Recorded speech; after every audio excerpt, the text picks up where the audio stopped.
السلام علیکم۔ آج ہم سورۃ الاعراف کی جن آیات کا مطالعہ کریں گے وہ آیت نمبر 139 سے 145 تک کی آیات ہیں۔ اعوذ باللہ من الشیطان الرجیم، بسم اللہ الرحمن الرحیم۔ انا بے شک ہؤلائی یہ لوگ متبرن تباہ کیا جانے والا ہے، ما جو ہم وہ ہیں، فیہ اس میں، وباطل اور باطل ہیں، ما جو کانو وہ ہیں، یعملون سب کر رہے ہیں۔ موسیٰ علیہ السلام نے ان کے مطالبے کے جواب میں 4 باتیں فرمائی ہیں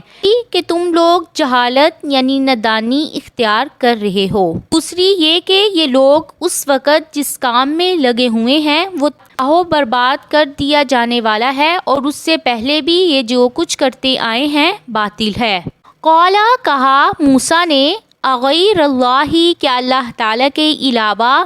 ابغیکم میں تلاش کروں تمہارے لیے، الہن کوئی اور معبود، وہو حالانکہ وہی ہے جس نے فضلکم فضیلت دی تمہیں،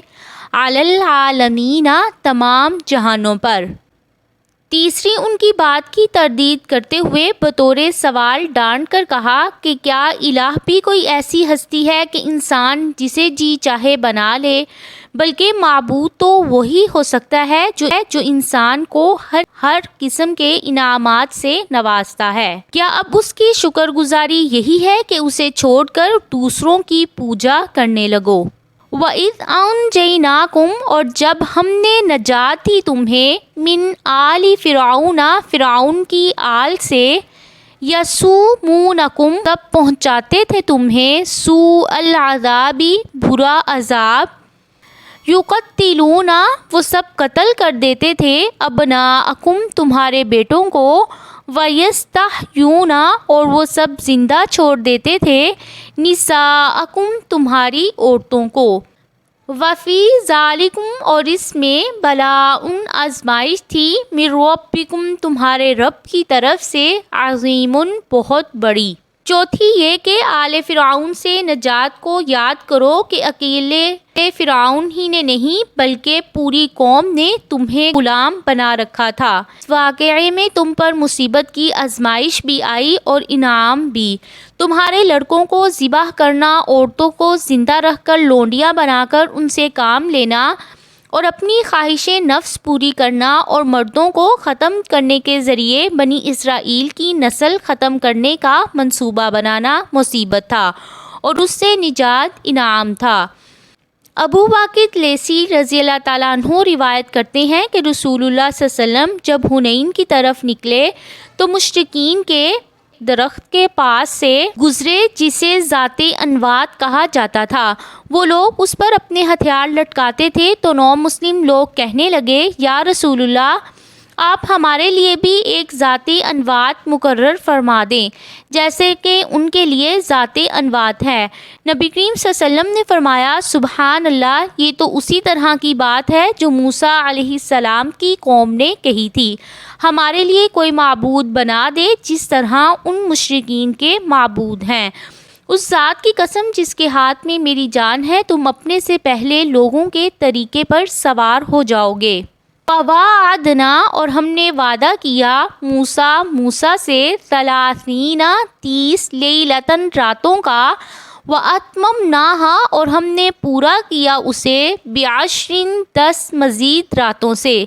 فتمّا تو پوری ہو گئی، میقات مقرر مدت، ربہ اس کے رب کی،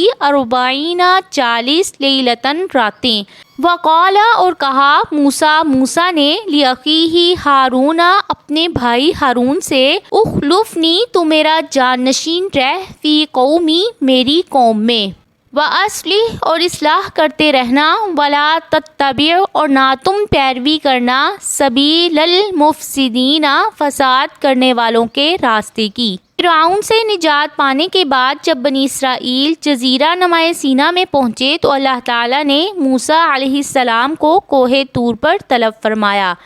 تاکہ انہیں کتاب دی جائے۔ پہلے 30 دن کی میعاد مقرر کی گئی، پھر اس میں 10 دن کا اضافہ کیا گیا۔ کی وجہ یہ معلوم ہوتی ہے کہ 30 راتوں کی خلوت سے عبادت اور مناجات کی عادت پڑ جائے گی، اور مناجات کی لذت سے آشنائی کے بعد 10 راتیں بڑھانے سے بھی طبیعت پر بوجھ نہیں پڑے گا،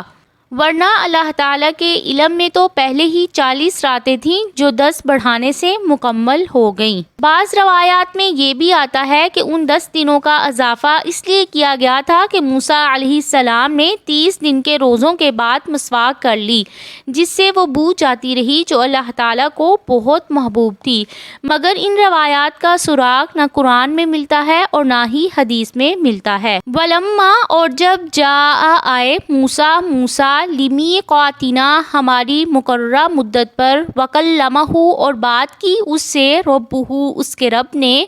قالا، کہنے لگے، ربی، اے میرے رب، آرینی، مجھے دکھا، انظر، میں دیکھوں، الیکا، تیری طرف۔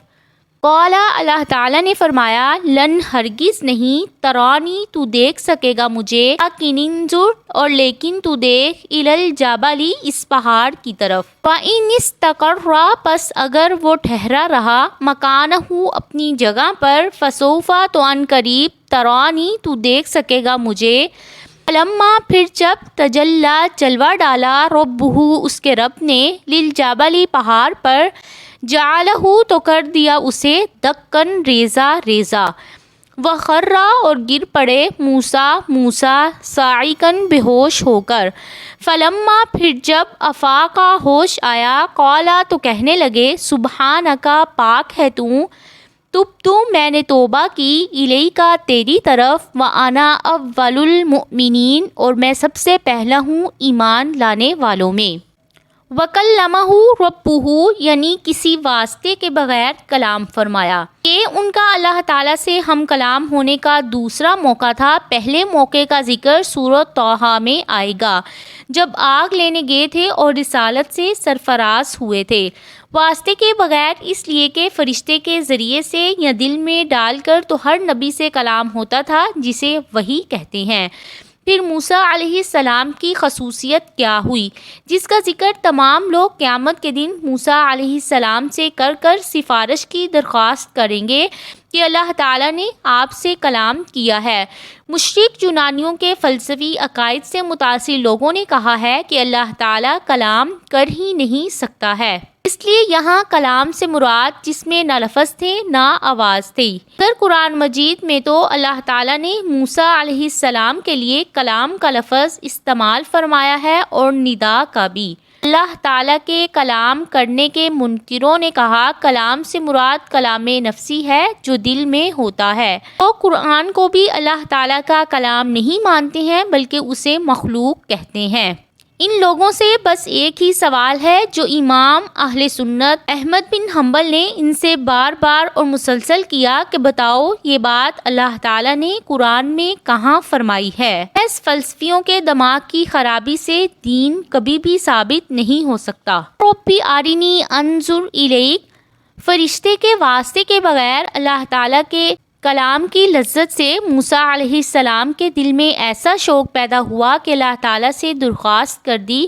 کہ پروردگار اپنا آپ مجھے دکھا کہ میں تجھے دیکھوں۔ فرمایا کہ تو مجھے ہرگز نہیں دیکھے گا۔ دنیا میں اللہ تعالیٰ نے کسی آنکھ میں اتنی طاقت نہیں رکھی ہے کہ اللہ تعالیٰ کے دیدار کو برداشت کر سکے۔ آخرت میں اللہ تعالیٰ کا دیدار تو وہ مؤمنوں کے حق میں قرآن مجید کی آیات اور متعدد احادیث سے ثابت ہوتا ہے۔ اللہ تعالیٰ ہمیں بھی ان لوگوں میں شامل فرمائے،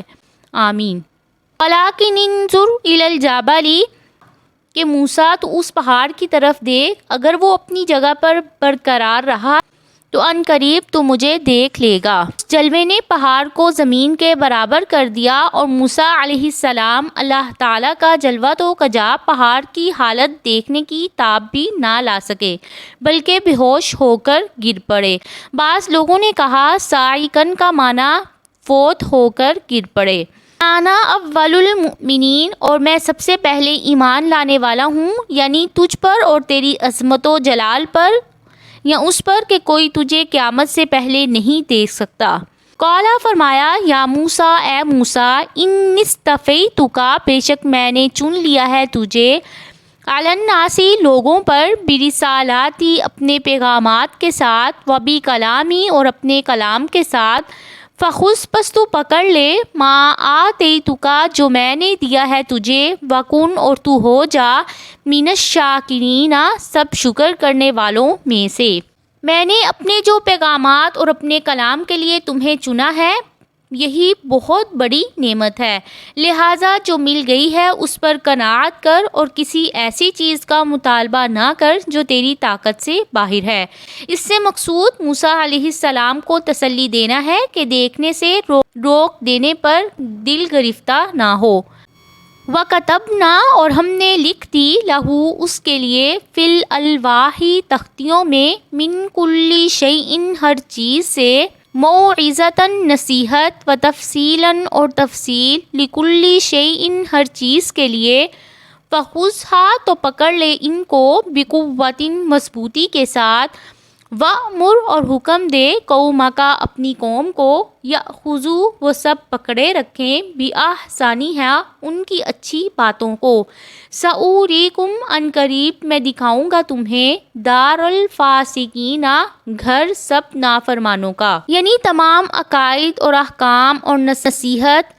جن کے حلال اور حرام اور دین کے دوسرے معاملات معلوم کرنے کے سلسلے میں بنی اسرائیل کو ضرورت پیش آ سکتی ہے۔ خذھا بقوۃ، اس سے اللہ تعالیٰ نے کہا کہ قوت سے پکڑے رکھو، جو کچھ اس میں ہے اس پر عمل کرو۔ موسیٰ علیہ السلام کو 40 دن کے اعتکاف کے بعد جب کتاب ملی کہ اس سے پہلے فرعون اور اس کی قوم موسیٰ علیہ السلام کی رسالت اور ان کے احکام سے انکار کی وجہ سے ہلاک کی جا چکی تھی، اور اس وقت تک موسیٰ علیہ السلام کو کوئی بھی کتاب نہیں ملی تھی، تقریباً 40 سال تک اترنے والی وحی موسیٰ علیہ السلام کی حدیث ہی تھی جس کے انکار کی وجہ سے فرعون کو غرق کیا گیا تھا۔ ہمارے نبی پر بھی اسی طرح دونوں قسم کی وحی اتری ہے، ایک کتاب اللہ اور دوسری حدیث۔ مکہ یأخذوا بأحسنھا،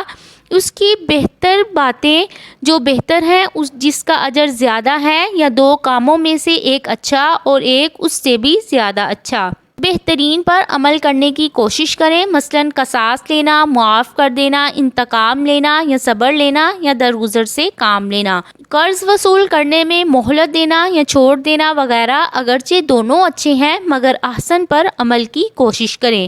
سأریکم دار الفاسقین، یعنی میں تمہیں فاسقوں کا گھر دکھاؤں گا، دوبارہ فرعون اور اس کے آل کے گھر مصر لے جاؤں گا، جیسا کہ بعد میں بنی اسرائیل کو فرعون کے باغات اور خزانوں کا مالک بنا دیا گیا۔ ان باتوں پر عمل نہ کرو گے تو تمہیں جلد معلوم ہو جائے گا کہ میری نافرمانی کرنے والوں کا انجام کیا ہوتا ہے۔ آج کی آیات جن کا ہم نے مطالعہ کیا۔